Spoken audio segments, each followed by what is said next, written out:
Au cœur de la Méditerranée, l'eau est bien plus qu'une ressource, c'est l'essence même de la vie. Des vagues scintillantes aux paysages luxuriants, l'eau nous soutient et nous relie tous. Mais lorsque l'aridité s'installe, la terre se fissure, créant un tableau de désolation. C'est alors qu'un défi surgit, un défi qui nous rappelle de manière vibrante à quel point chaque goutte d'eau est essentielle à notre survie. Rejoignez-nous au Forum méditerranéen de l'eau en Tunisie. Du 5 au 7 février 2024. Alors que nous célébrons, protégeons et chérissons cet élément précieux. Notez bien cette date, car ensemble, nous pouvons garantir un avenir où chaque goutte compte.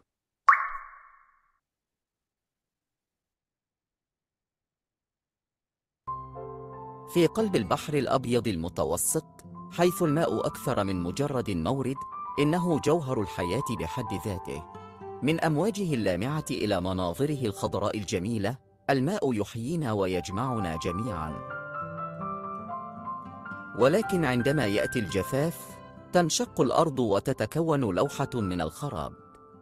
هنا تنبثق تحديات جديدة، تحديات تذكرنا بقوة مدى أهمية كل قطرة من الماء لبقائنا. انضموا إلينا في منتدى المياه البحر الأبيض المتوسط بتونس من 5 إلى 7 فبراير 2024، حيث نحتفل ونحمي ونعتني بهذا الجوهر الثمين.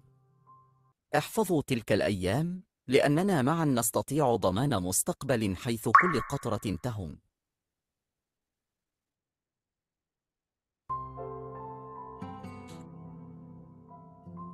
In the heart of the Mediterranean, water is more than a resource, it's the essence of life itself. From the shimmering waves to the lush landscapes, water sustains and connects us all. But when aridity sets in, the earth cracks, creating a tableau of desolation. That's when a challenge emerges, a challenge that vibrantly reminds us of just how essential every drop of water is to our survival. Join us at the Mediterranean Water Forum in Tunisia from the 5th to the 7th of February 2024. As we celebrate, protect, and cherish this precious element. Save the date, for together, we can ensure a future where every drop matters.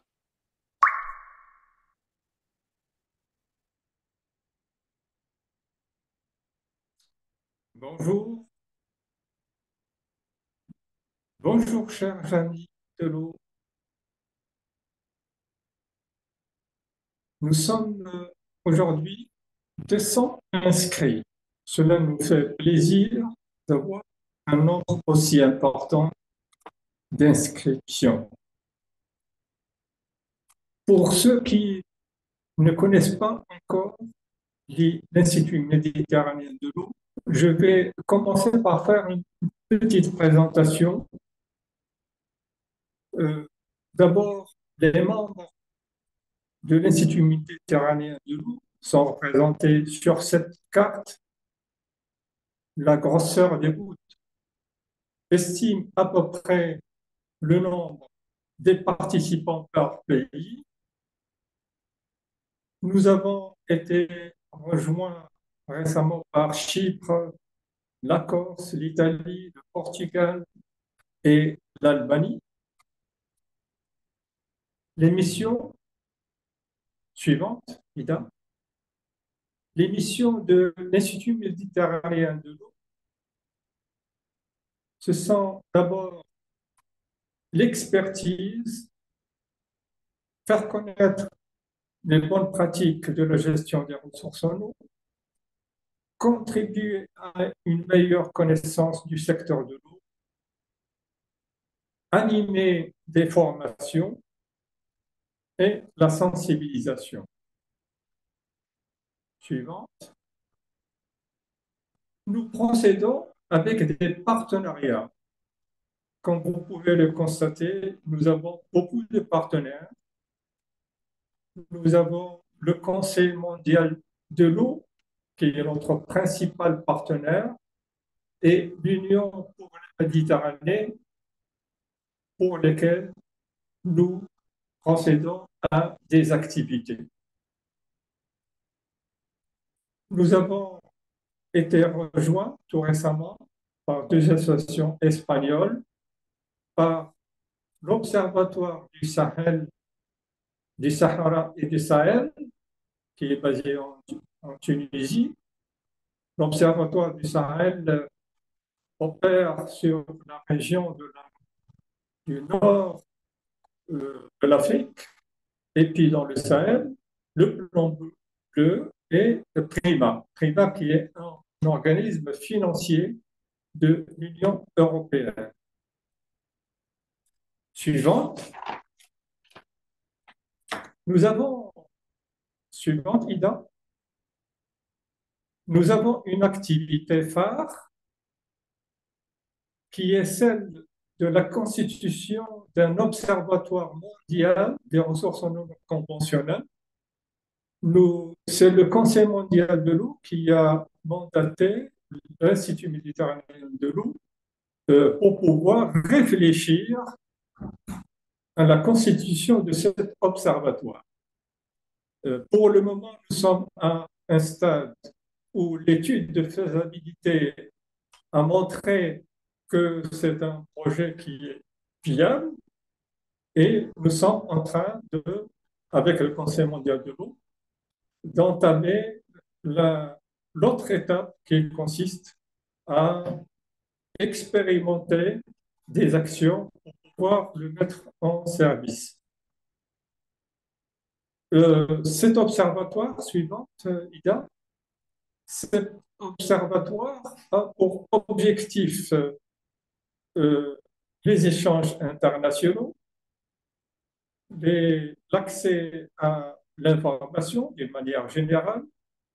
Pour les objectifs internationaux, nous allons surtout faire des échanges sur les processus de dessalement et de réutilisation des eaux usées, de la recherche-développement, les contributions aux politiques nationales en matière de ressources non conventionnelles et en matière d'accès à l'information. Cela va concerner surtout l'eau et l'environnement et les énergies renouvelables. Qui va recourir au service de l'observatoire suivante, Ida, qui va recourir au service de cet observatoire, d'abord des autorités nationales, des opérateurs publics et privés, des institutions d'enseignement et de recherche et des organismes internationaux, aussi bien d'aide au développement que de financement. Suivante. Pour cet observatoire, pour le Forum mondial de l'eau, l'IME s'engage avec le Conseil mondial de l'eau pour développer des activités dans la région méditerranéenne en phase avec celle du Conseil mondial de l'eau. Et on prédit à cet objectif le 5e Forum mondial de l'eau, le 5e Forum méditerranéen de l'eau qui va se passer à Tunis en février prochain, avec des thèmes similaires au Forum mondial de l'eau. Comme vous pouvez le constater, les 5 thèmes du Conseil mondial de l'eau vont aborder les aspects de Nexus, eau, énergie, alimentation, environnement, une nouvelle vision de l'offre mix hydrique et de la demande d'ici 2050, la prévention et gestion des sécheresses et des inondations, et ainsi de suite. Et en face, vous avez en relation avec ces thèmes, les thèmes qui vont être traités au Forum méditerranéen de l'eau. Suivante. Suivante, Ida. Merci de votre attention. Pour toute question, vous avez des informations sur nos coordonnées et sur notre chaîne YouTube où vous pouvez consulter toute notre activité. Maintenant, c'est Monsieur François Gerber qui va prendre le relais pour pouvoir traiter le sujet du webinaire qui concerne la planification. Nous sommes aujourd'hui à notre quatrième webinaire sur la planification. À toi, François. Merci, Mokhtar. J'espère que vous m'entendez bien. Nous allons donc effectivement maintenant nous plonger dans le sujet de la planification des ressources en eau au cours de cette quatrième séance. Alors, je rappelle pour beaucoup de vous le savent déjà, mais ceux qui sont nouveaux, vous avez à votre disposition un bouton interprétation qui vous permet d'écouter soit l'anglais, soit le français. Et puis, vous avez aussi un bouton discussion ou chat en anglais, donc qui vous permet de poser par écrit toutes les questions que vous voulez, soit aux orateurs, soit à l'Assemblée, ou même faire des remarques, des compléments. Et toutes ces questions, alors vous n'avez pas la possibilité de poser oralement les questions, mais moi-même, en tant qu'animateur, je vais suivre ce que vous demandez et poser, disons, au nom de tout le monde, en fonction du temps disponible, poser quelques questions en fin de séance aux orateurs. Voilà, donc nous allons parler aujourd'hui de deux pays, Algérie et Albanie. Donc pour commencer, je suis très heureux qu'on puisse vous présenter aujourd'hui l'expérience de l'Algérie, puisque c'est un pays parmi les plus grandes nations du pourtour méditerranéen. Et c'est grâce à Monsieur Kerbash, qui est professeur à l'université de Béjaïa et qui a proposé spontanément de préparer un exposé euh, qui est d'ailleurs exhaustif et très intéressant. Vous allez vous en rendre compte. Alors, je trouve ce genre d'initiative bien dans l'esprit de notre réseau professionnel, l'Institut méditerranéen de l'eau, qui ne peut rendre des services que si chacun des membres contribue volontiers aux travaux. Donc aujourd'hui, c'est particulièrement bienvenu parce que nous avions la proposition de Monsieur Boukrouna, qui est directeur à l'AGIR, l'Agence de gestion des ressources en eau d'Algérie, de faire une présentation donc en tant qu'organisme officiel. Mais malheureusement pour nous, vient juste de changer de poste tout récemment et donc il n'a pas pu se libérer pour assurer la présentation d'aujourd'hui. Bien entendu, il est excusé puisqu'il s'était là aussi lui-même proposé il y a déjà quelques mois. Voilà, donc je vais passer pour commencer la parole donc à Monsieur Kerbash, qui va nous présenter donc tout d'abord le contenu, le contexte, je veux dire, de l'Algérie en termes de ressources en eau, de cadre institutionnel. Et puis ensuite, il va approfondir un petit peu plus ce qu'on appelle le nexus eau-alimentation. Autrement dit, comment arriver à conjuguer les synergies et au contraire les antinomies entre les objectifs de ces deux secteurs, eau et alimentation. Et ça nous intéresse particulièrement puisque c'est l'un des thèmes que Mokhtar a présenté, qui vont être un des sujets principaux du Forum méditerranéen de l'eau, ses relations eau-agriculture. Voilà, donc Monsieur Kerbash, vous avez la parole. On essaye de tenir en 20-25 minutes. Et puis ensuite, on reviendra en fin de séance sur des questions. Donc, bonjour tout le monde. Merci, Monsieur François, de nous avoir donné cette occasion de présenter le cas algérien, qui est un cas très intéressant à voir sur le pourtour de la Méditerranée. Donc, notre présentation va s'articuler autour de la planification de l'eau ou des investissements dans le secteur de l'eau avec une vision sur les objectifs de la sécurité alimentaire et qui coïncide en fait avec un contexte de rareté de l'eau en Algérie aiguë. Donc, nous allons présenter le contexte en premier lieu. Ensuite, un aperçu rétrospectif sur la planification de l'eau depuis, disons, l'indépendance jusqu'au jour d'aujourd'hui, en 2023. Ensuite, nous allons expliquer l'approche méthodologique utilisée pour évaluer le financement du secteur de l'eau en Algérie. Et avant de terminer, nous allons présenter le résultat de cet effort en termes d'investissement de financement du secteur de l'eau sur les indicateurs de l'eau avec certaines contraintes euh, que nous vivons toujours dans le secteur de l'eau et agricole.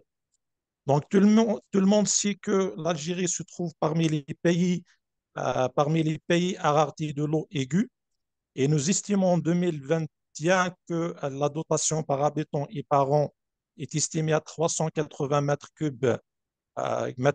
Et cet indicateur de stress hydrique a diminué depuis 1955 et il y a des prévisions qui tablent sur une baisse davantage à l'horizon 2030, voire 2050. Donc, parmi les phénomènes ou les facteurs ayant conduit à cette baisse de la dotation, c'est l'accroissement démographique en premier lieu, et ensuite il y a le changement climatique. Donc un changement climatique qui a induit en fait des déficits pluviométriques et même des augmentations de la température.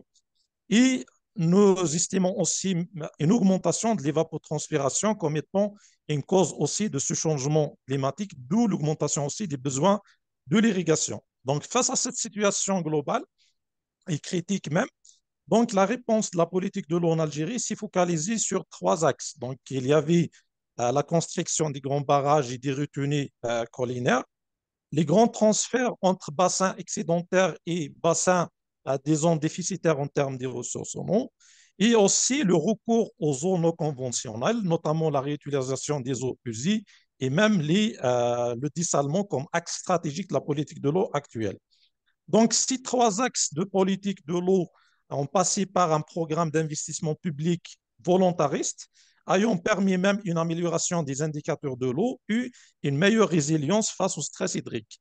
En parallèle aussi à tous ces efforts, il y avait des réformes institutionnelles qui ayant commencé même avant la promulgation de la loi 05-12 relative à l'eau, avec la création, par exemple, du ministère des Ressources en eau en 1999. Donc, avec le temps ou depuis l'indépendance, il y avait quand même, nous pouvons constater au début qu'il y avait une continuité de l'hydraulique des barrages et des grandes infrastructures, et même une instabilité institutionnelle euh, durant les décennies 70, 80, etc. Mais avec le temps, le secteur de l'eau, c'est ici à une priorité des priorités, avec la création des départements propres ou dédiés strictement au secteur de l'eau. Et durant les années 70 aussi, il y avait l'apparition pour la première fois dans les textes juridiques et le terme planification, avec la création d'un secrétariat d'État à l'hydraulique. Et avec ces réformes des années 70, on a adopté ou promulgué un code des eaux en 1983. Donc, j'ai synthétisé quand même les départements chargés de l'eau depuis l'indépendance jusqu'à 2023.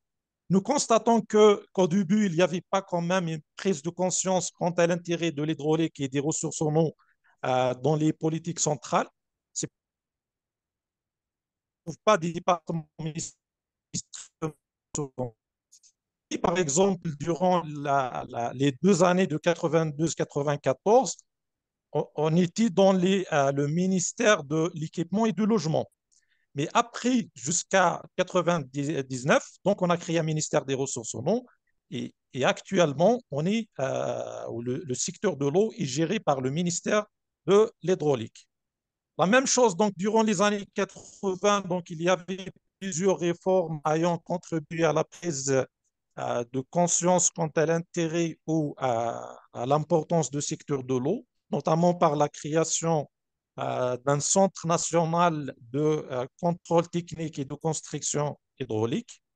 Donc, la création d'une agence nationale des barrages qui est actuellement l'Agence nationale des barrages et des transferts. Donc, la création de l'Agence nationale de l'eau et de l'assainissement. La création aussi en 87 de l'Agence nationale d'irrigation et de drainage, qui est devenue ensuite l'Office national d'irrigation et de drainage. La transformation des établissements de l'eau d'une forme d'établissement public économique à des établissements à caractère industriel et commercial, et même l'institution pour la première fois des redevances d'assainissement de 10%, puis de 20% de la facture d'eau. Donc, face à ces chamboulements institutionnels et ces changements institutionnels, en 1995, il y avait une prise de conscience que, que, que le secteur de l'eau souffre de certaines insuffisances, d'où l'organisation de ce qu'on appelle les assises nationales de l'eau, avec la participation d'environ 15 000 participants, experts et responsables, etc. Parmi les ressources nationales de l'eau, qu'on a retracé les difficultés dans le secteur de l'eau, et ensuite, les recommandations de 6 nationales de l'eau ont permis la création pour la première fois des agences de bassin, donc des agences qui gèrent l'eau à l'échelle des bassins hydrographiques ou l'unité naturelle des ressources en eau. Il y avait aussi l'amendement du code ou du code des eaux de 1983. Et parmi l'amendement le plus important, c'est l'élargissement de la concession des services liés à l'eau au secteur privé et étranger. Ensuite, en 2005, comme je viens de le dire, il y avait la promulgation de la loi relative à l'eau 0512 qui est en cours ou en vigueur toujours. Il y avait aussi en 2011 la création de l'AGIR qui chapeaute en fait les habillages. Au début, le travail des habillages était un peu dispersé sur le territoire national, mais avec la création de l'AGIR, il y avait la consolidation des travaux ou des études des différentes agences de bassin.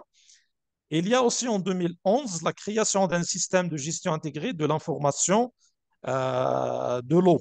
Donc, ici, en fait, c'est une application de l'article 66 de la loi relative à l'eau. Donc, ça, c'est une carte qui représente les différentes agences ou territoires de bassin hydrographique ou des agences de bassin. Donc, on a de l'Oranais de l'ouest, on a le Chilif, le Chilif presque au centre. Nous avons une agence aussi, l'Algérois Hadna au Sommam. Nous avons le Constantinois et le reste du territoire de l'Algérie est géré par l'agence de bassin du Sahara. Donc, la loi numéro 0512 est considérée toujours comme étant un cadre de la gestion intégrée des ressources en eau avec des cadres de concertation. Donc, nous avons un Conseil national consultatif des ressources en eau qu'on peut qualifier comme un Conseil national de l'eau et qui est chargé en fait d'examiner les options liées à l'eau, notamment le plan national de l'eau. Et nous avons aussi à l'échelle de chaque bassin hydrographique un comité de bassin. Et ce comité de bassin, je peux le qualifier comme étant un conseil régional de l'eau. Et s'il joue le rôle fédérateur des questions liées à l'eau à l'échelle des bassins hydrographiques, notamment traitement des questions d'IPDER, par exemple, ou le plan directeur d'aménagement des ressources en eau. La politique de l'eau en Algérie aussi se focalise en fait sur des objectifs bien soulignés dans l'article 2 de la loi relative à l'eau et les principes de la politique de l'eau. Donc, commençons par les objectifs.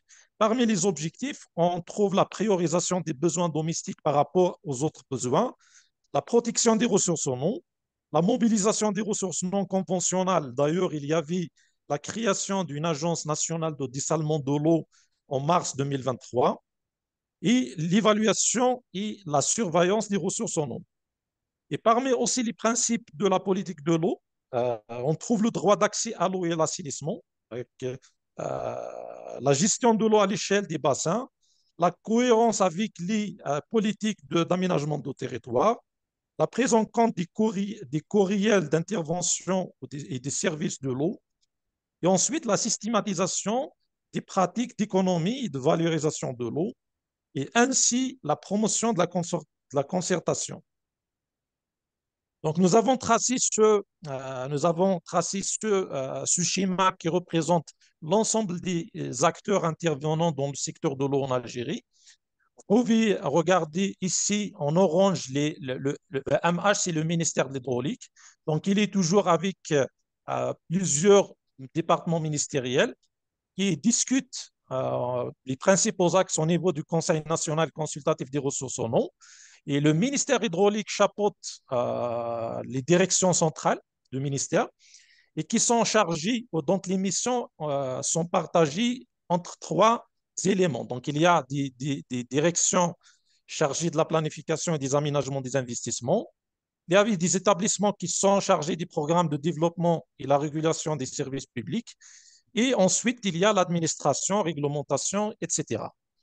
Donc, toutes ces directions travaillent aussi en collaboration avec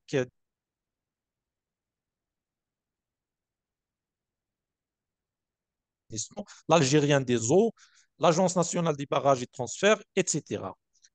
Rajoutons à cela aussi l'AGIR, comme je viens de le dire, qui chapeaute les habillages et qui discute et concerte avec, dans le cadre du comité de bassin hydrographique. Cette gestion intégrée des ressources en eau implique la mobilisation des instruments institutionnels et qui sont le cœur de la planification de l'eau, notamment les PIDER, le plan directeur d'aménagement des ressources en eau, qui sont réalisés dans chaque région hydrographique et qui s'actualisent généralement chaque 5 ans. Il y a aussi le plan national de l'eau qui est considéré en fait comme étant un document de planification très important qui consolide l'EPIDER au niveau national et qui fixe les objectifs en matière de mobilisation, des transferts, d'affectation des ressources en eau, etc. Donc là, j'ai présenté le volet institutionnel, mais l'objectif de la présentation aussi, c'est d'évaluer quand même ce qui a été réalisé dans le secteur de l'eau depuis, disons, les années 90 ou au début de ce millénaire. Donc, c'est une synthèse de travaux que j'ai réalisés, des travaux de recherche que j'ai réalisés, dont l'approche méthodologique utilisée consiste à une lecture des documents de planification, de recherche et même des travaux théoriques, une analyse des données et des informations relatives à l'eau, et l'évaluation économique des programmes d'investissement public entre 90 et jusqu'à 2018, si ces programmes d'investissement sont en dinar courant, donc j'ai fait quand même avec des chercheurs aussi une conversion de ces montants en dollars constants à travers la déflation des montants. Ensuite, des travaux de terrain, des visites de projets et même des discussions avec des experts et responsables. Donc, nous pouvons qualifier d'ailleurs la période de 2001-2018 comme étant une période où les investissements de l'Algérie dans le secteur de l'eau étaient très conséquents. D'ailleurs, je le qualifie même dans mes travaux comme un plan Marshall de l'eau. Et nous estimons que le montant investi ou autorisé dans le secteur de l'eau durant cette période avoisine les 36,5 milliards de dollars constants de 99. Et nous avons aussi un plan de relance économique qui a été entamé entre 2020 et 2024 qui est toujours en cours.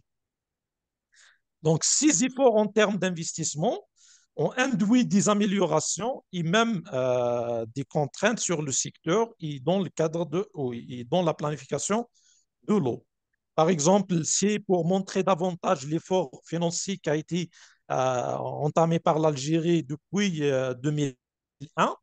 Donc, on peut dire que le total de budget durant cette période, 2001 jusqu'à 2018, c'est 6 fois la moyenne de 90-99. Bien que le montant d'investissement commence une tendance baissière depuis des ans 2011-2012. Donc, quant à la ventilation de ce budget par ce secteur, donc l'ensemble, la plus grande partie, soit plus d'un tiers de budget, a été alloué pour l'alimentation en eau potable et l'adduction en rouge. Et en jaune aussi, il y a les barrages. Et en bleu foncé, il y a l'assainissement. Donc, c'est les trois volets ayant bénéficie de la plus grande part de ces investissements. Quant à l'irrigation, certes, ici, elle n'est pas claire, mais il y a une partie des retenues collinaires et même des forages qui sont destinés à l'irrigation. Par contre, dans l'irrigation, il y a le ministère de l'Agriculture qui prend en charge la, la plus grande partie de budget lié à l'irrigation.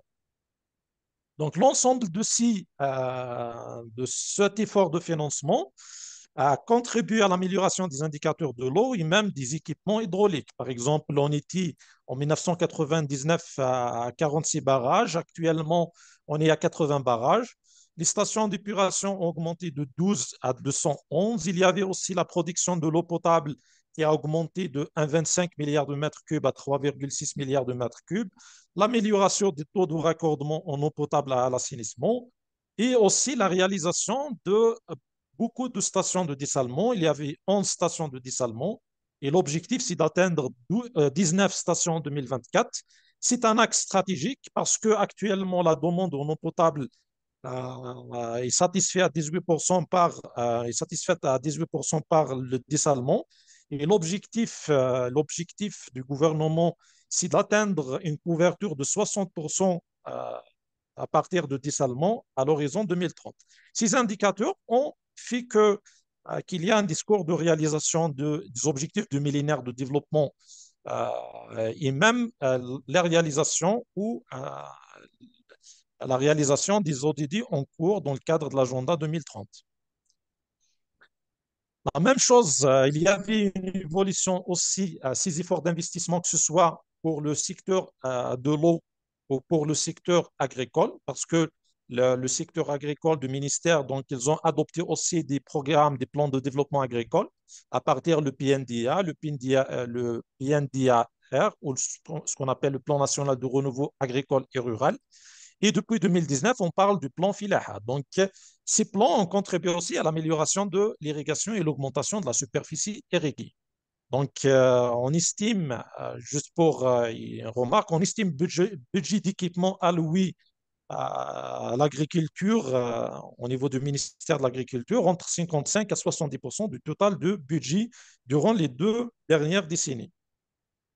Donc, ici, on remarque l'augmentation de l'irrigation de la superficie équipée dans les grands périmètres irrigués. Donc, pour atteindre environ 290 000 hectares.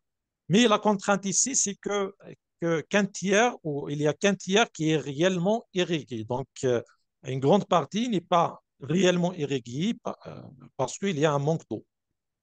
La même chose, j'ai pu constituer aussi une série de superficies irriguées depuis 1961 jusqu'à 2021.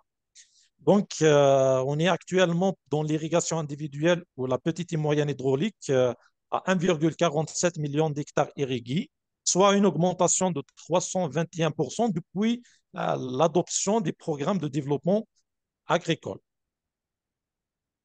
Parmi aussi les objectifs ou les moyens ayant permis de faire l'expansion et l'intensification de l'agriculture, c'est l'application de l'article 3 de la loi 05-12 qui consiste à systématiser les modes d'économie et de valorisation de l'eau par des procédés, des équipements appropriés. Donc, on a par exemple ce graphique qui montre la reconversion des systèmes d'irrigation, donc du goutte à goutte, du gravitaire vers l'aspersion et le goutte à goutte. Donc, en 2003, on avait 65% qui sont gravitaires et qui ont été réduits à 49%. Le goutte à goutte a passé de 15% à environ 28%, et l'aspersion de 20 à 33, voire plus en 2020. Nous avons aussi, dans le cadre de nos travaux, essayé d'estimer les subventions des prix de l'eau potable de quelques projets. Donc, nous avons choisi 2 projets de dessalement et un projet de transfert dans l'ouest du pays.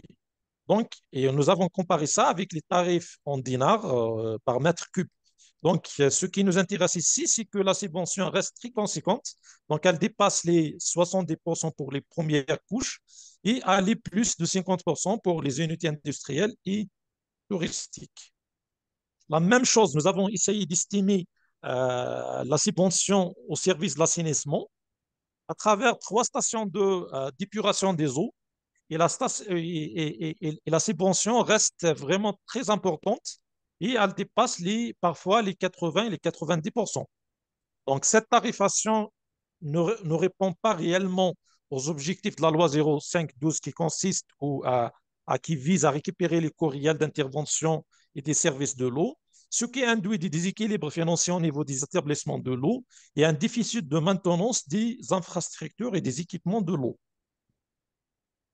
Donc, comme conclusion générale, on peut qualifier la période 2001 jusqu'à 2020 comme étant une étape ou une période de rattrapage hydraulique parce qu'on a essayé de limiter ou de mettre fin au retard accumulé durant des décennies dans le secteur de l'eau, ce qui a permis une augmentation des superficies irriguées, l'amélioration des indicateurs globaux de l'eau et aussi les objectifs de la sécurité alimentaire par l'expansion de l'irrigation. C'est vrai, c'est un point très, très important, mais il faut toujours estimer la pression sur l'eau, tout en plus que l'irrigation individuelle utilise plus de 80% des ressources souterraines. Donc, il s'agit d'une variable à prendre en considération dans la planification, dans les objectifs de la sécurité alimentaire.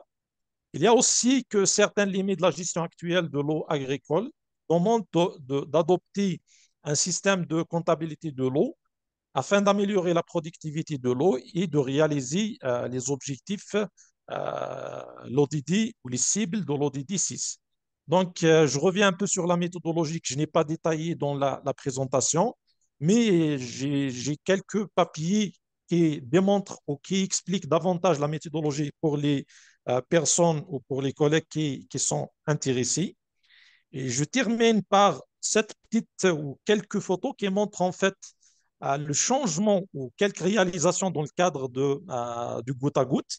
Mais parmi les photos qui m'impressionnent, c'est cette photo qui montre une canalisation qui utilise à l'époque qui distribue l'eau au périmètre irrigué à partir des eaux de barrage. Et actuellement, elle n'est pas fonctionnelle parce qu'il y a un manque d'eau. Et maintenant, l'eau que vous voyez ici autour de cet arbre vient à 100 mètres de profondeur. Donc, il y a un changement de mode d'utilisation de l'eau à partir d'un mode d'irrigation basé sur les eaux de surface vers un mode d'irrigation basé sur les ressources souterraines. Et donc, je vous remercie de votre attention.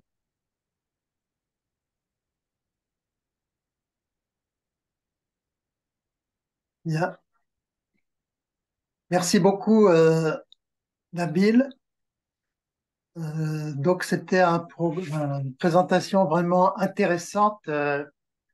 Moi, j'étais frappé surtout par à la fois le développement institutionnel, hein, très complexe, puisqu'il y a quand même beaucoup d'institutions qui ont été créées, et par le programme d'investissement, évidemment, en montant, qui se voit sur les progrès des installations.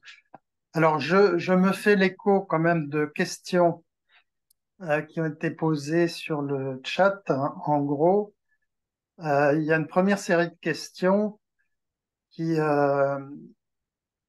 questionnent justement cette politique d'investissement. C'est-à-dire, on sait que investir, bon, bah, c'est coûteux et puis ça donne des installations, mais après, il faut que le service suive.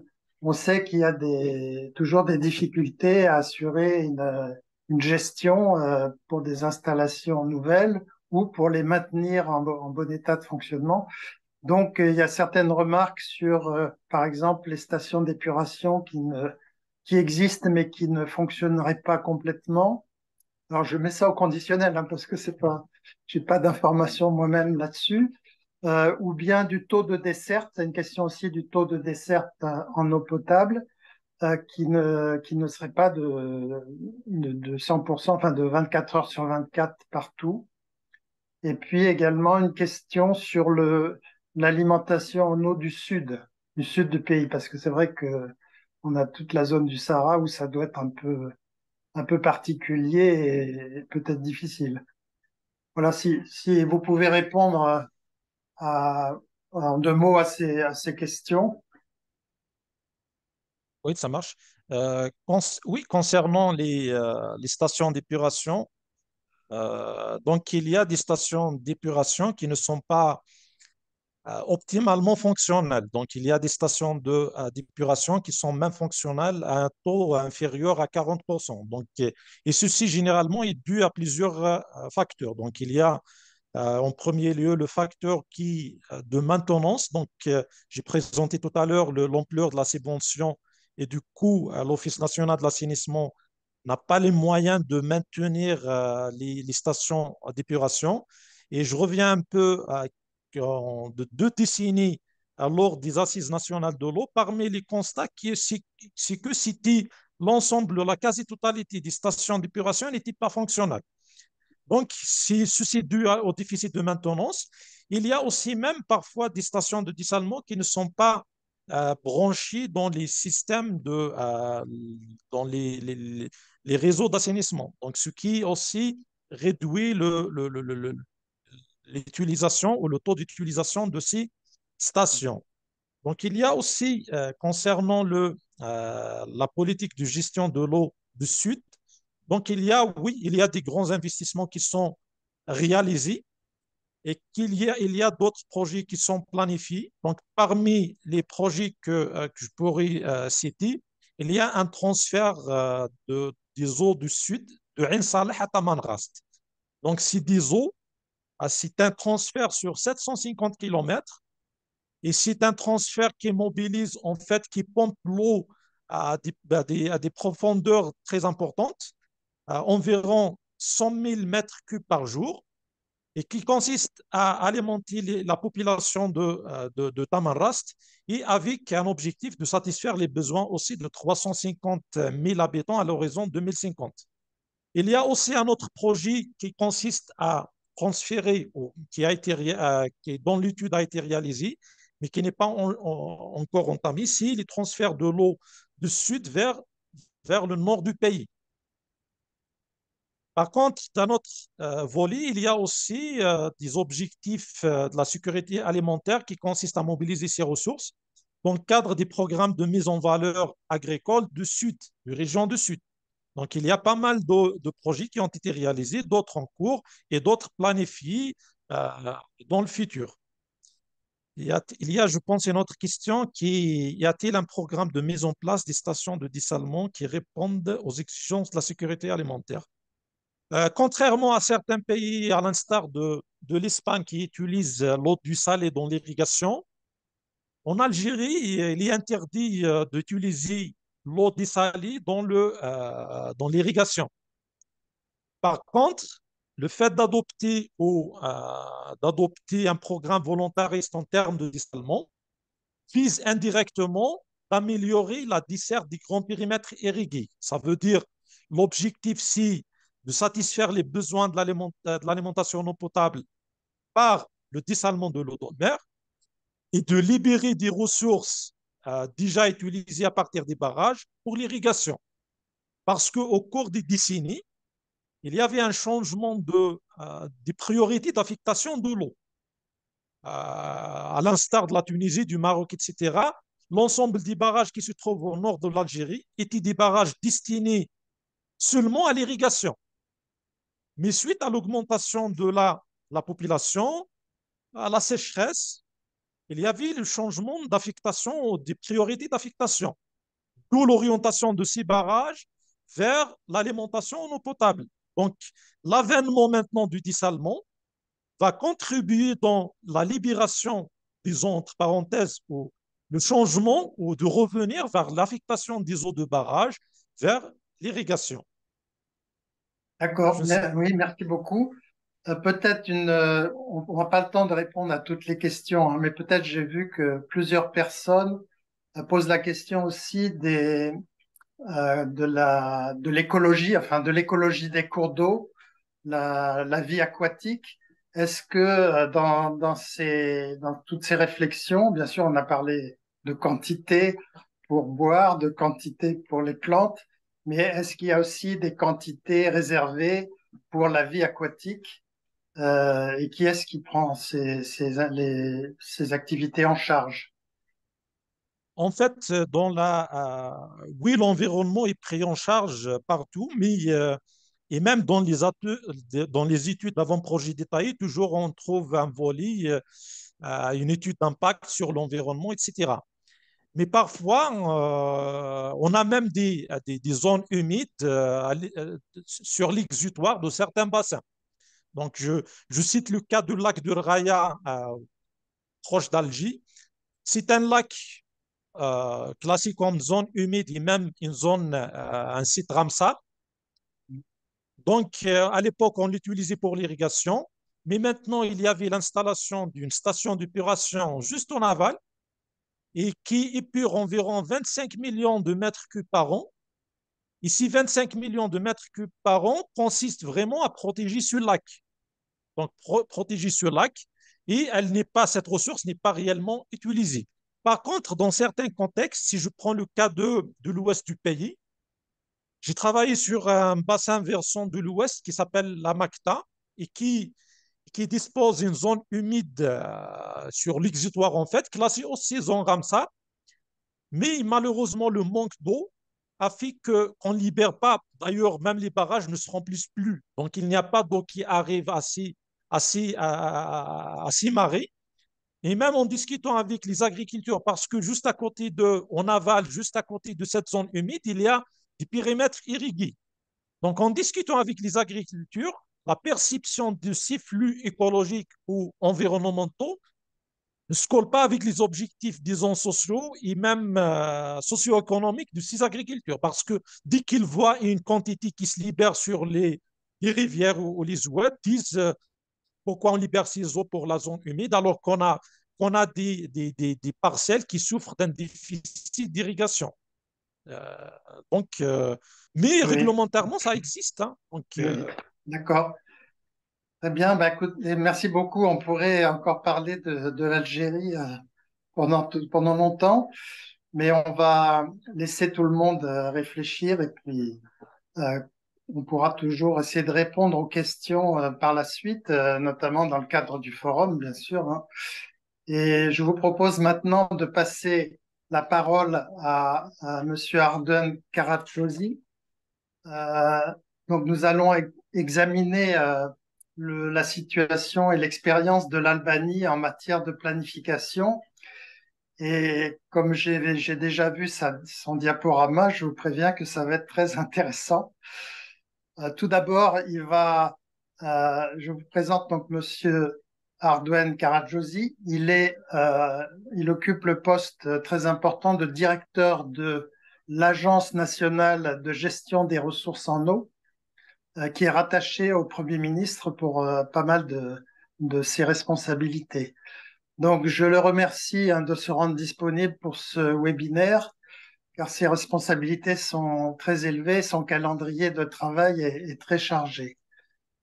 Et aussi, l'Albanie est un cas très intéressant pour nous, puisque le pays est donc de l'est de la Méditerranée, du nord-est de la Méditerranée, et est en cours d'intégration à l'Union européenne, avec toutes les exigences environnementales qu'impose l'entrée dans l'Union européenne.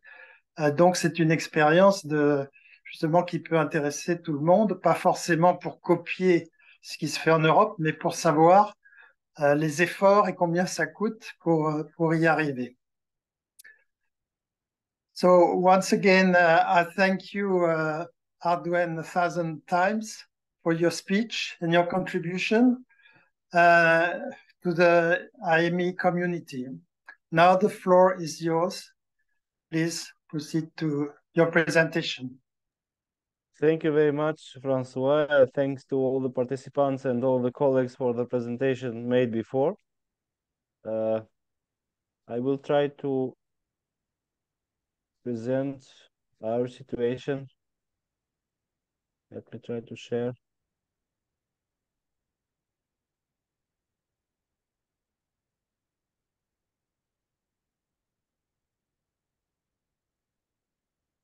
Yes. Okay. Is it okay? That's Okay. fine. So I will make two presentations. First, will be, sorry, because I shared the wrong one, the second one. Let me try to. Yes, there you have one related to the Water context and resources will be framework of referred. Albania, and the second one will be dedicated Yes, to the integration to European Union. yes. So this is the potential of water resources in Albania. I will focus mainly on the water resources management, not going too deep into the infrastructure, since first I will not. It is not somehow we do not have too much time to go too much in depth. But let's talk to the water resources management. So uh, we are considered a rich country on the water resources.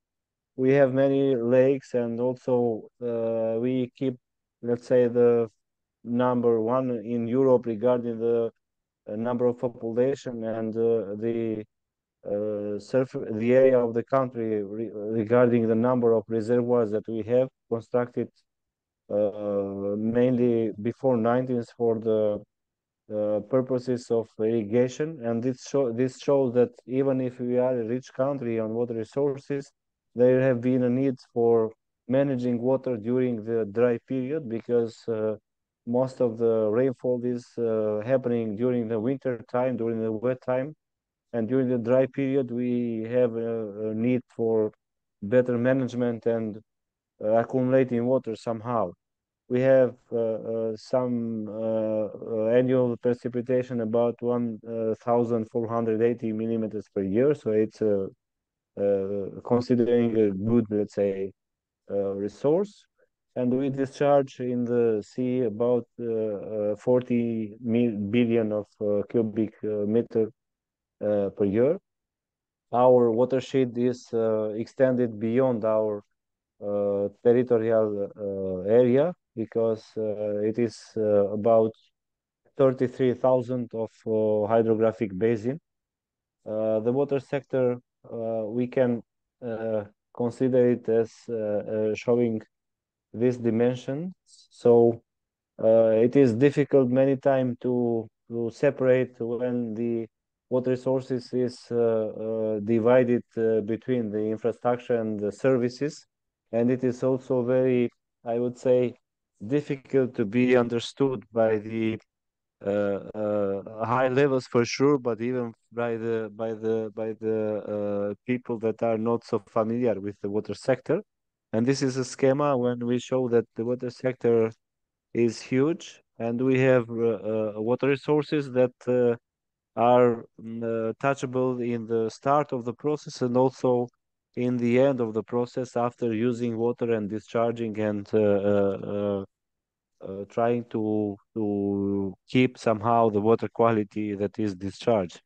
Regarding the institutional framework, we are organized on an agency that is called the Water Resources Management Agency, that it is under the Prime Minister office. There is no any ministry for the moment that is responsible for water resources, because the government has considered it very somehow important sector that need to be under the Prime Minister office, and also somehow to keep the balance between other actors and users that are in.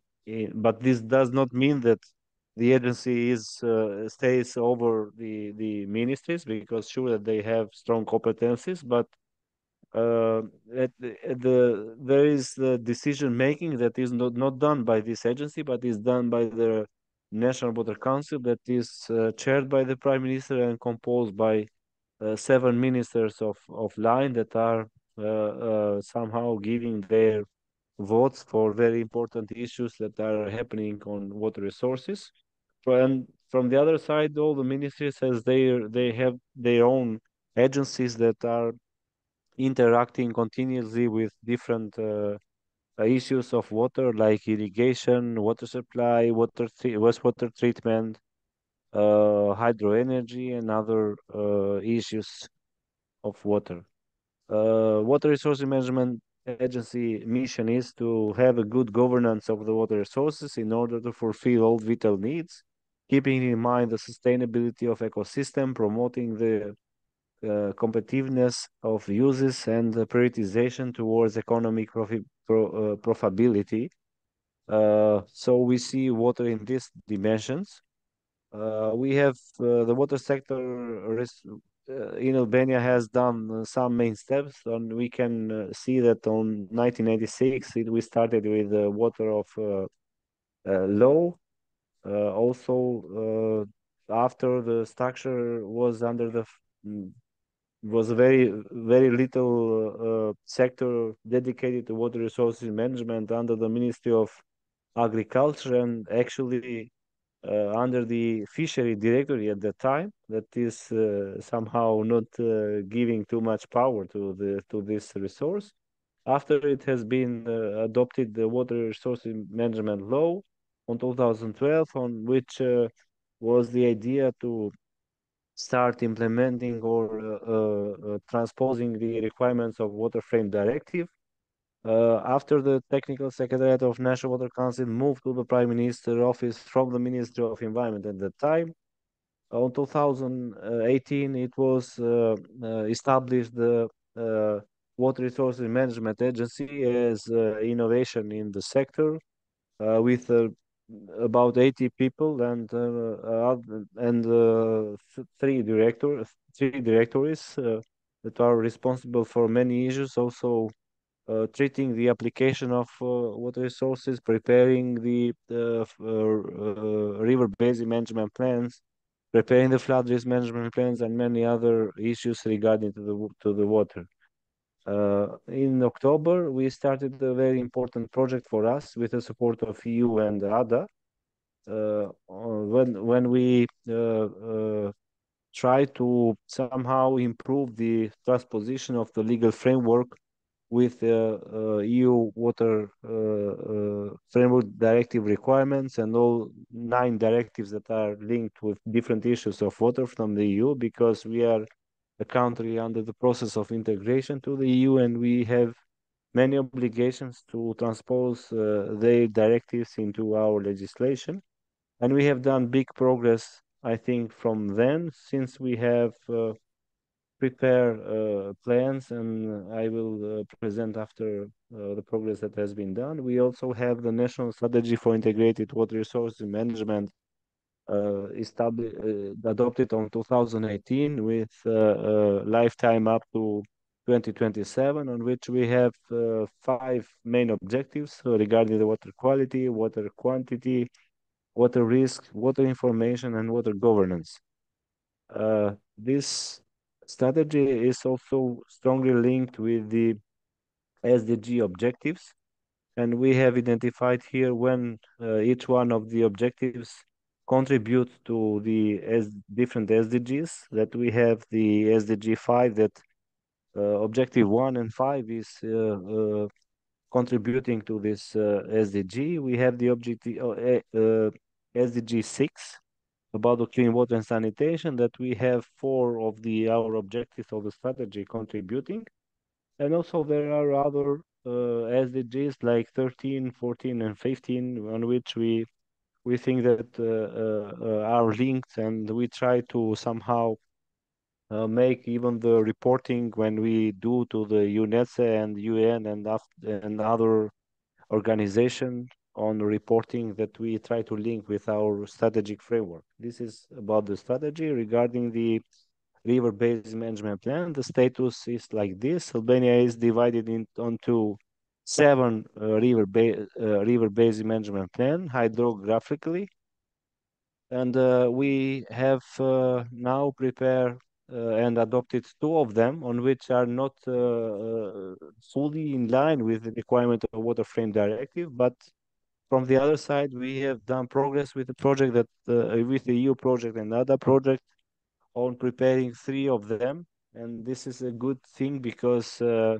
this new plans has been fully in line with the requirements of Water Frame Directive, and also we have now an experience that can be used and replicate it to the other basin on the coming river basin management plan that are missing, and we plan to prepare within the other stage of IPA 3 that will support us, that will continue from 2023 to 2027.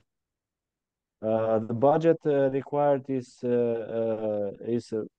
really huge, I would say, for the state budget that is available and is invested in the sector.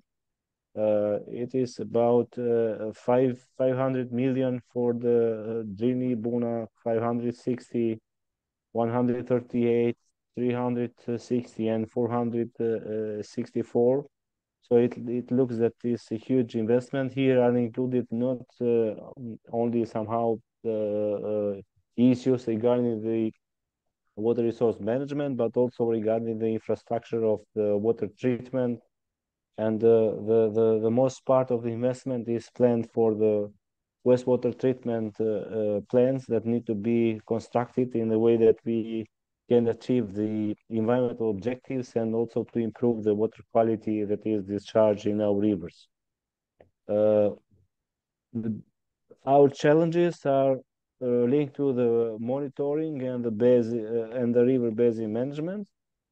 So it is, we can say that we are not doing by ourselves, our agency is not doing by ourselves monitoring, but we are dependent on the other agencies like National Environmental Agency, Institute for Geoscience, Albanian Geologic Survey that is responsible for the groundwater monitoring, Institute of Public Health that is responsible for the quality of drinking water and also the bathing water quality, and also universities that need to be included, to be involved with their scientific capacities in the process.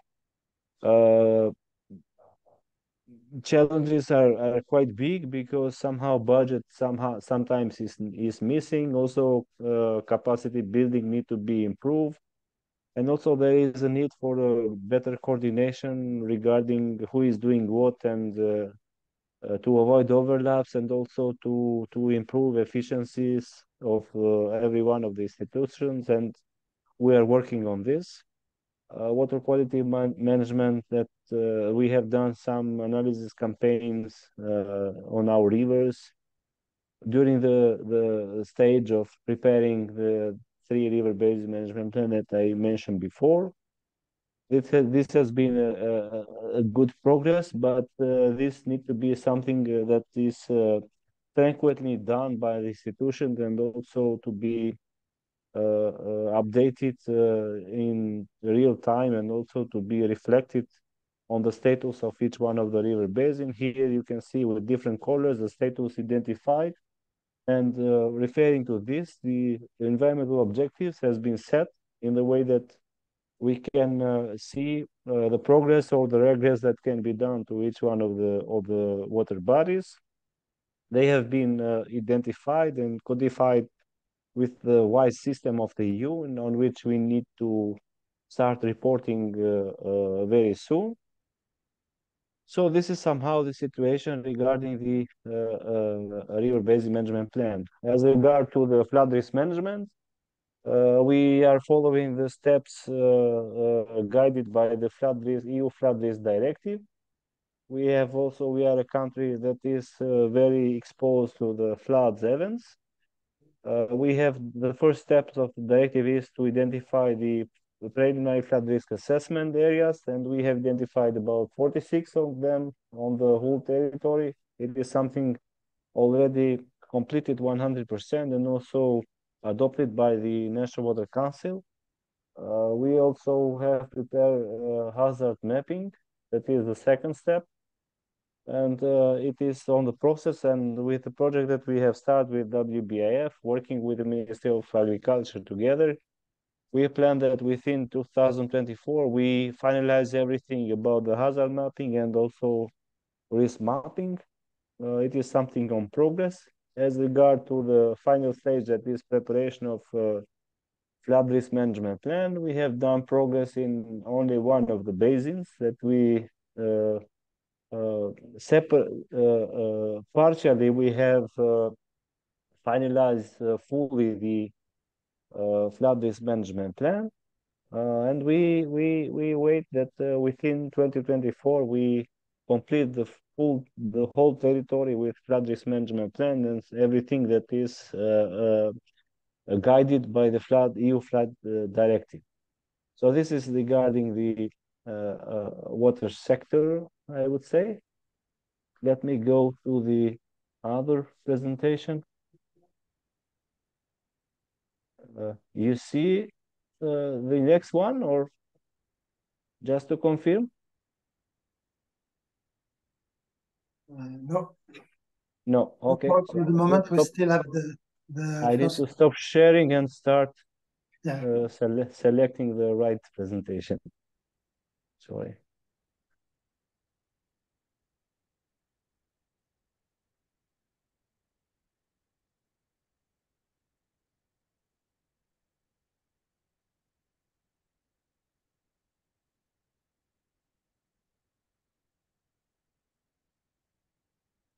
I think it's okay. Okay. Yes. About the integration process of Albania, we have done some good progress, I would say, and with the opening of the negotiations last year from the Brussels, we started the process of screening, which is the first step managed by the EU to somehow, if you are a candidate state country, you just have the obligation to make reporting, but somehow there is not a detailed analysis done by the EU on somehow identifying or analyzing what is really happening and somehow what is the level of transposition. But when you have the candidate status and you open the negotiations,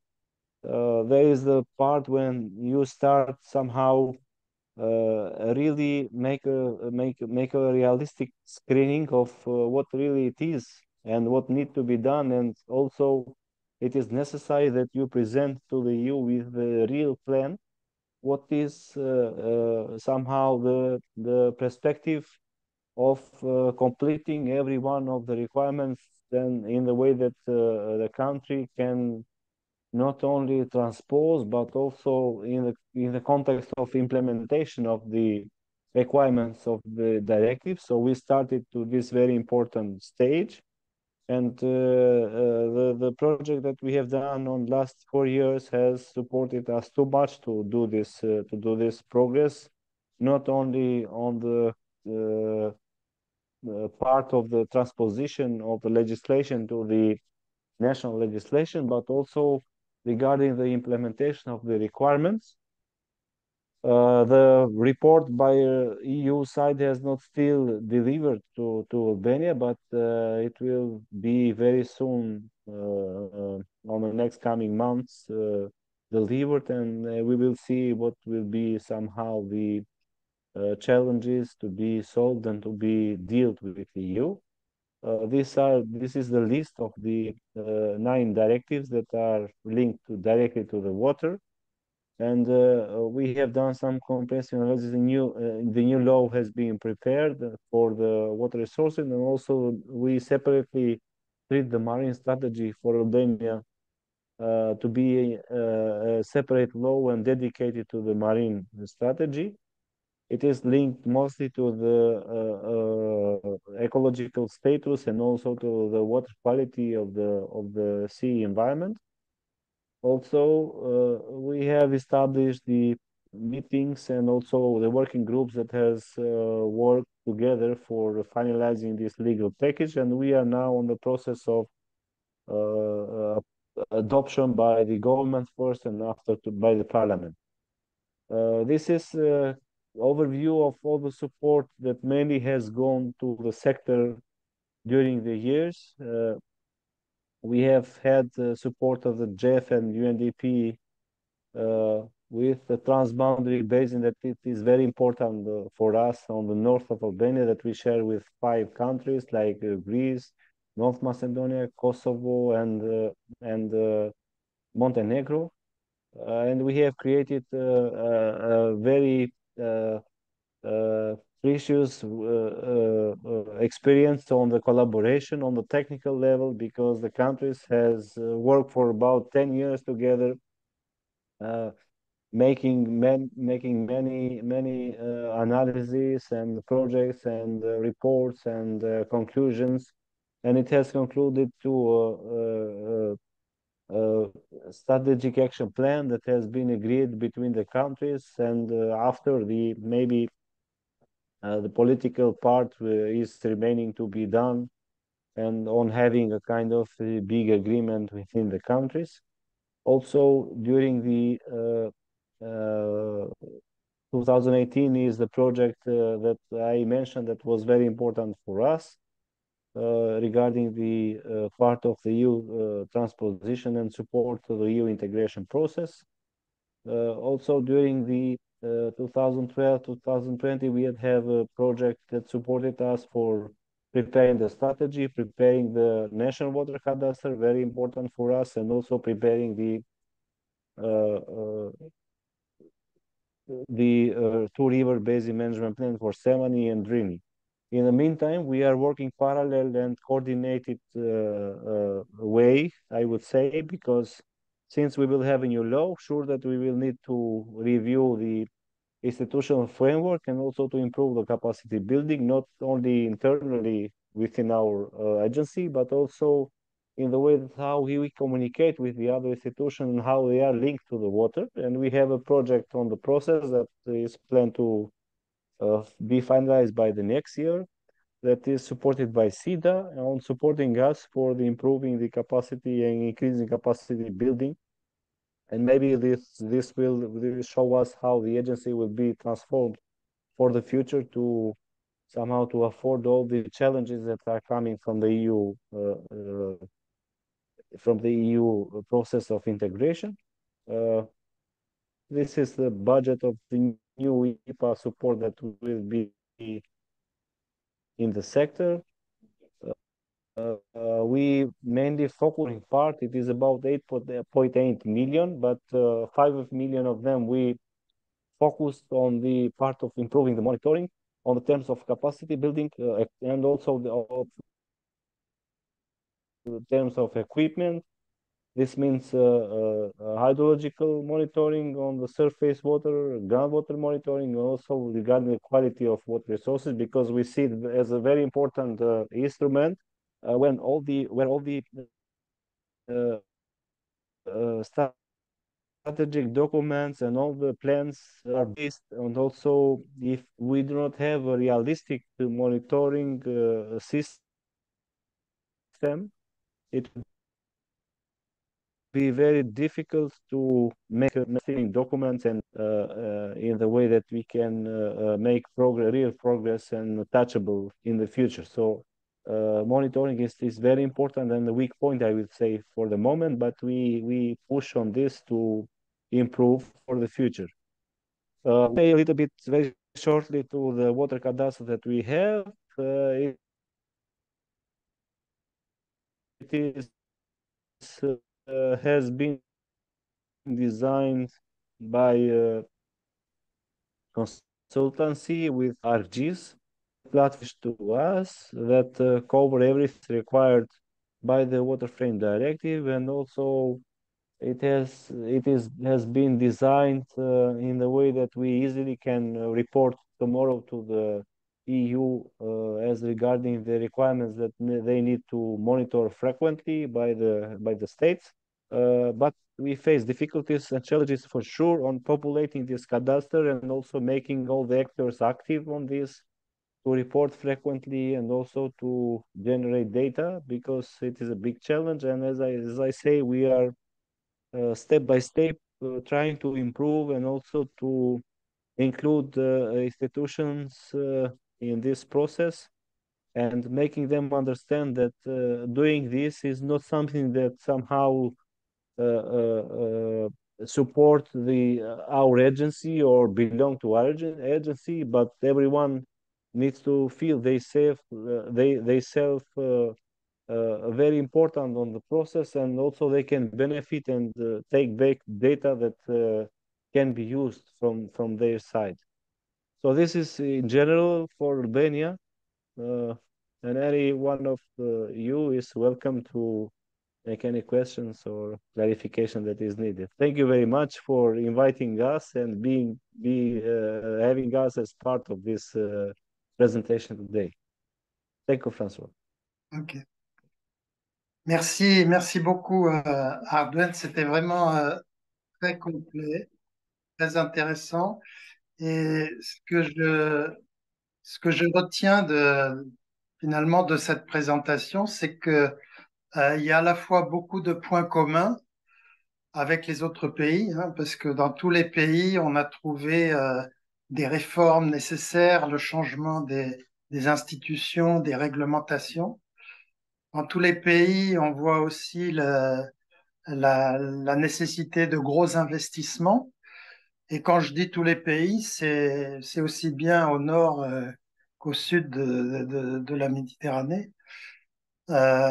On voit aussi, vous avez mentionné là, les fleuves transfrontaliers qui nécessitent un effort et une organisation particulière qu'on a déjà vu aussi dans d'autres séances. Et puis la question des données et de l'information sur l'eau qui est à la fois coûteuse et nécessaire et puis difficile à diffuser. Donc ça, ce sont vraiment des points communs et c'est intéressant parce que justement au Forum méditerranéen de l'eau, ça nous permet de sélectionner les questions qui concernent tout le monde finalement. Et puis, mais j'ai remarqué aussi pas mal, enfin, des sujets qu'on n'avait pas trop détaillés dans d'autres conférences, donc c'est très intéressant. Il y a justement tout ce que vous faites en matière de lutte contre les inondations et les risques. Ça, c'est une directive européenne, mais on n'a pas eu beaucoup de présentations dans nos séminaires jusqu'à présent. Mais c'est aussi un des thèmes du Forum méditerranéen. Et puis, là, bien sûr, tout ce qui concerne les efforts nécessaires pour intégrer donc l'Union européenne, donc pour satisfaire aux exigences des différentes directives. Je trouve que c'est très intéressant parce que c'est à la fois, bien sûr, un gros travail. On voit bien qu'il faut plusieurs années parce qu'il y a besoin d'investissement, il y a besoin de formation, il y a besoin de changement de réglementation, d'implication du public, tout ça. Donc ça ne peut pas se faire en un jour. C'est un gros travail, mais vous vous y prenez justement de façon progressive, comme par exemple avec les plans de management par bassin qui se font progressivement. Et on acquiert de l'expérience et on finit par y arriver. Et faut dire que c'est aussi ce qu'on a vécu dans les pays européens il y a quelques années, hein, parce que quand par exemple la directive sur le traitement des eaux usées est arrivée dans les années 90, bah, ça a généré des plans pendant 10 ans, il y a même et 20 ans, il y a même des pays qui n'ont pas encore terminé en Europe de se mettre complètement en conformité avec cette directive.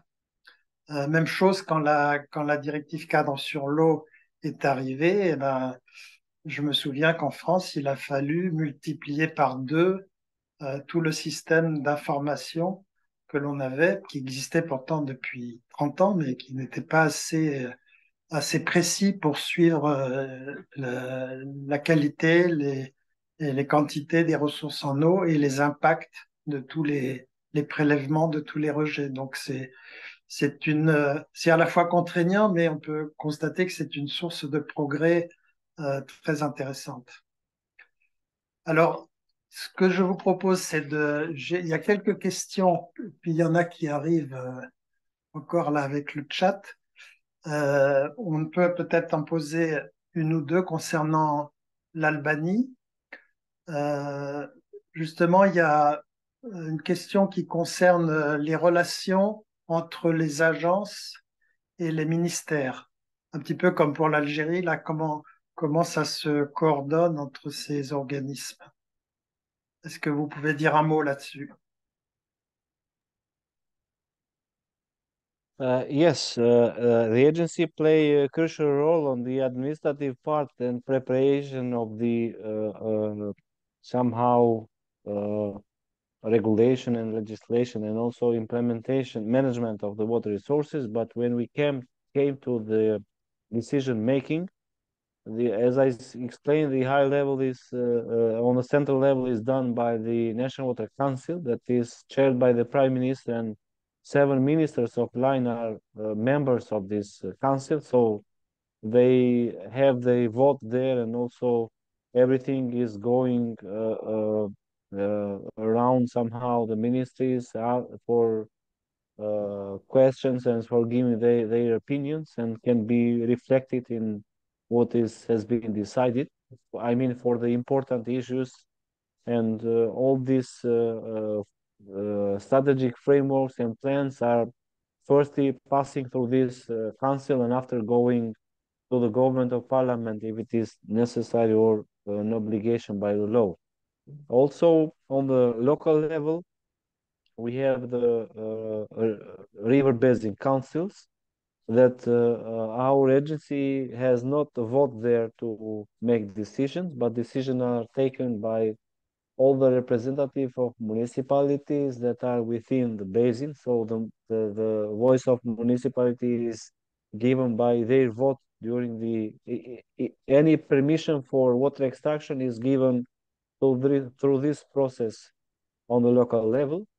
Also, there are invited with the right of vote NGOs and also stakeholders from different areas to be representative. So the decision making is decentralized somehow from the agency. Agency is just making policies and also making the administrative role of the water administration. This is somehow, and regarding the monitoring, we try to have a very close collaboration with the monitoring institution, and we have now set also in the new legislation, but also started from next year to prepare the requirements of the monitoring of the water. We are not doing by ourselves the monitoring as a process, but the monitoring program that belongs to the part of water, that is an integral part of the environmental monitoring of the country, is proposed by the agency responsible for water. Okay, okay. So thank you very much. Merci beaucoup. Justement, la question des données, d'une question commune à tous les pays finalement. Et alors, ça me donne l'occasion là d'expliquer à l'ensemble des participants ce que l'on avait déjà dit au début de cette conférence, c'est-à-dire qu'en parallèle aux conférences elles-mêmes, avec les exposés que l'on a, l'IME a mis en place des travaux avec des étudiants qui complètent justement les informations, parce que évidemment en 15-20 minutes, on n'a pas le temps de tout expliquer sur un pays. Mais quand on a détecté un sujet intéressant grâce à la conférence, les étudiants peuvent compléter les informations, retourner aux textes originaux, donner des détails, des schémas. Et tout ça va alimenter, je pense, le forum méditerranéen de façon encore plus précise. Et justement, donc, nous avons actuellement une stagiaire qui est d'origine albanaise, hein, qui fait ses études en Espagne, mais qui actuellement est en vacances, mais elle travaille pendant ses vacances pour nous en Albanie, en lien avec le ministère. Et on a identifié donc le sujet du monitoring, enfin des réseaux de collecte d'informations, pour essayer de faire une comparaison entre un réseau qui existe depuis longtemps, par exemple en France, et puis en Albanie, essayer de voir avec des ratios, nombre de stations par kilomètre de rivière ou des choses comme ça, si on a des manques, où sont les manques d'informations, où est-ce qu'il faudrait compléter, combien ça peut coûter. Peut-être qu'on trouvera que c'est en France que c'est pas assez suivi, hein, parce que tout n'est pas parfait non plus. Et j'aimerais bien que ce genre de travail, qui est assez nouveau finalement, peut-être même innovant, on puisse le compléter avec d'autres participants. J'ai déjà sollicité nos amis, enfin des amis que je connais, hein. Je sais qu'ils ont travaillé sur le sujet des systèmes d'information et des données en Jordanie, en Tunisie, pour essayer d'avoir et en Espagne pour essayer d'avoir plus de points de comparaison. Mais si parmi les auditeurs, les participants aujourd'hui, il y a des gens qui sont partants pour contribuer à ces échanges d'informations sur les réseaux de mesure de l'environnement et des usages de l'eau, ça sera très, très intéressant. Voilà, alors je vais peut-être arrêter là. Si, je ne sais pas si notre président Alain Messonnier est arrivé parce qu'il devait nous rejoindre et faire un mot de conclusion. Est-ce que Ouais, je suis c'est... là. Ah, c'est très bien. Alors, Voilà. avant de te passer la parole pour la conclusion, je vais juste informer les participants que l'on prévoit donc un dernier webinaire sur le sujet. On espère avoir une présentation de l'Égypte et puis de la Turquie. On essaye de le faire la semaine avant le forum méditerranéen, justement, pour apporter encore des éléments complémentaires. Et ça serait peut-être, on va essayer de viser le lundi 9 octobre. Donc, le principe de ce webinaire est acquis, mais la date doit encore être calée avec les intervenants, bien sûr. Mais d'ores et déjà, vous pouvez peut-être bloquer cette journée si cela vous intéresse. Merci donc encore aux participants. Je donne la parole à Alain pour la conclusion. Merci beaucoup euh, toi et Mokhtar d'avoir assuré à la fois l'introduction pour Mokhtar et puis l'organisation, comme d'habitude, par François, qui est toujours très, très bien faite. Et je tiens à compléter ce qu'il vient de dire. Cette série de webinaires est indispensable à la réussite du processus méditerranéen. Donc, bien entendu, nous participons aussi à un certain nombre d'événements très importants, hein, comme ça a été récemment le cas de la conférence internationale sur les ressources en eau et l'impact du climat et des changements climatiques, donc à Fès. Nous assisterons certainement à la Cairo Water Week en Égypte à la fin du mois d'octobre, en collaboration avec l'Union pour la Méditerranée et la FAO, qui nous y a conviés. Bien entendu, tous ces événements, le workshop que nous avons organisé à Rabat récemment sur l'observatoire des ressources en eau non conventionnelles et des énergies renouvelables dédiées avec les études de cas marocaines, espagnoles et tunisiennes, tout ça converge, apporte des éléments, mais les éléments les plus structurants sont quand même cette série de webinaires qui permet de faire le point sur une dizaine de pays.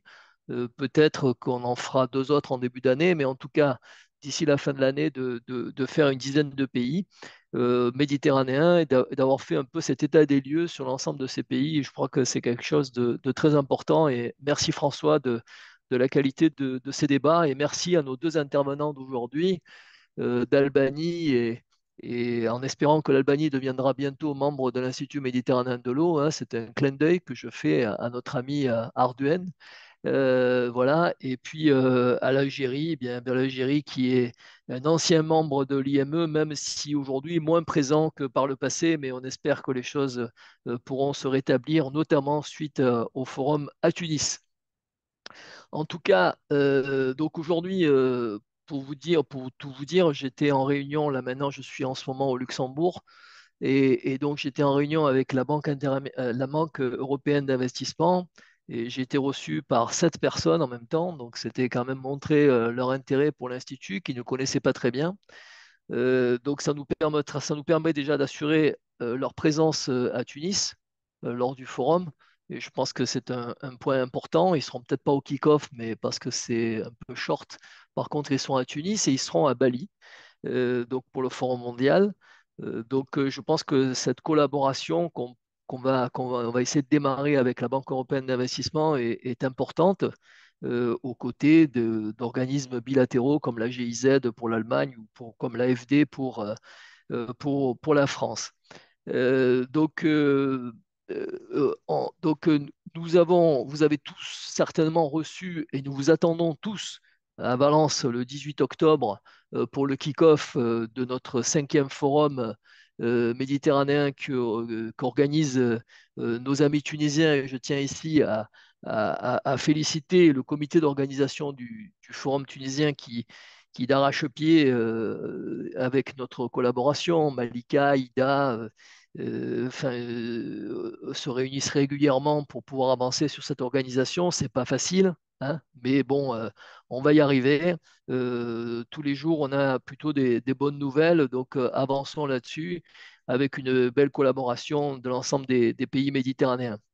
Donc le kick-off le 18 octobre, c'est un événement important, c'est ce qui va nous permettre, l'objectif de ce kick-off essentiellement est d'avoir une présentation bien sûr du forum par nos amis tunisiens qui seront présents en nombre, nous l'espérons, et puis d'avoir une présentation des 6 sessions par les pilotes des sessions, des concept notes qu'ils ont préparées, et avoir un débat avec l'ensemble des participants sur ces notes de concept, ces objectifs qu'on s'est fixés pour les sessions, les 6 sessions que l'on va organiser, ainsi que les side events qui seront organisés à l'occasion du 5e forum méditerranéen. Donc c'est vraiment ouvert de manière à ce qu'on puisse, d'ici la fin du mois d'octobre, finaliser les concept notes, les notes de concept et puis les objectifs de ces sessions et commencer à sélectionner les intervenants lors de ces sessions, sachant qu'on choisira les plus pertinents en termes de démonstration pour ensuite porter les résultats à Bali au Forum mondial. Comme autre information que j'avais à vous donner, c'est que, donc, j'en ai un peu parlé tout à l'heure, on continue à travailler sur la création de notre observatoire des ressources en eau non conventionnelles et des énergies renouvelables dédiées. Nous avons donc organisé avec l'ONE, à l'initiative de l'ONI au Maroc, à Rabat, cet atelier au mois de juin dernier. Un prochain atelier est prévu le lendemain du kick-off à Valence, le 19 octobre, pour continuer à avancer sur la définition même du contenu de l'observatoire. Pour votre information, l'Espagne est en train de construire son propre observatoire de l'ensemble des ressources, à la fois conventionnelles et non conventionnelles, et donc l'expérience espagnole sera d'un grand intérêt pour nous. Et puis ensuite, on essaiera, je ne garantis pas que ça va se faire, mais on va tout mettre en œuvre pour organiser un autre atelier à l'occasion de la Cairo Water Week au Caire, donc en Égypte, à la fin du mois d'octobre.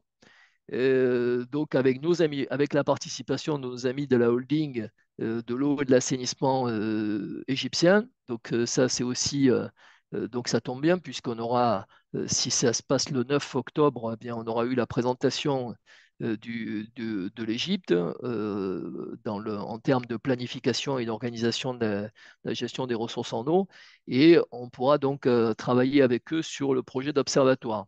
Et enfin, on a été invité tout récemment par l'ONE et le ministère de l'Environnement, le ministère pardon, de la Transition énergétique et de l'Environnement marocain pour participer sur le stand, le pavillon Maroc de la COP28 à Dubaï, pour faire une présentation du projet d'observatoire.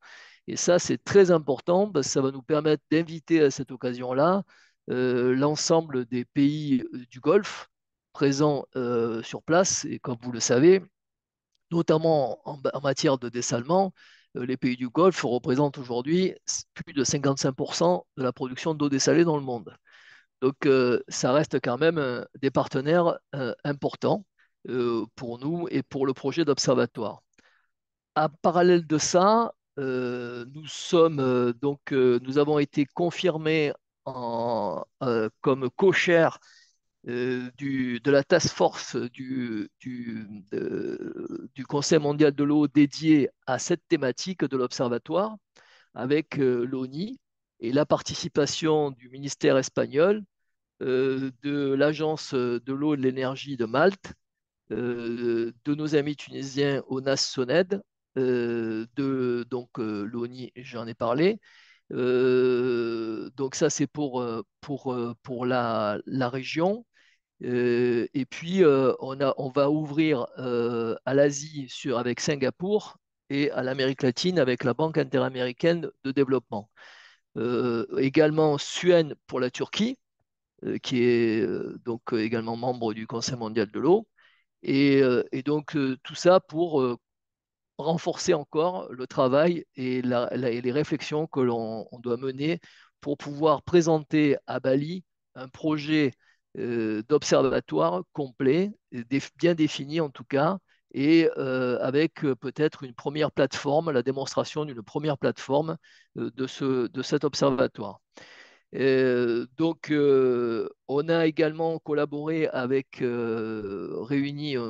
participé à une réunion, pardon, de préparation, première réunion de préparation de ce qu'on appelle le topic économie circulaire et non-conventional water resources du prochain forum mondial, qui est piloté par la FAO. Et donc, tout ça converge, hein. On est en train de parler toujours des sujets qui convergent.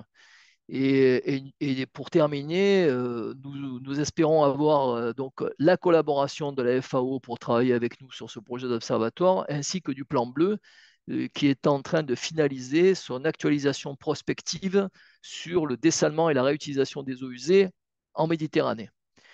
Voilà, donc en tout cas, merci beaucoup à tous de votre participation aujourd'hui, hein. Vous montrez toujours l'intérêt que représente l'organisation de ces webinaires pour vous et nous vous en remercions. Et encore une fois, nous vous attendons tous à Valence le 18 octobre.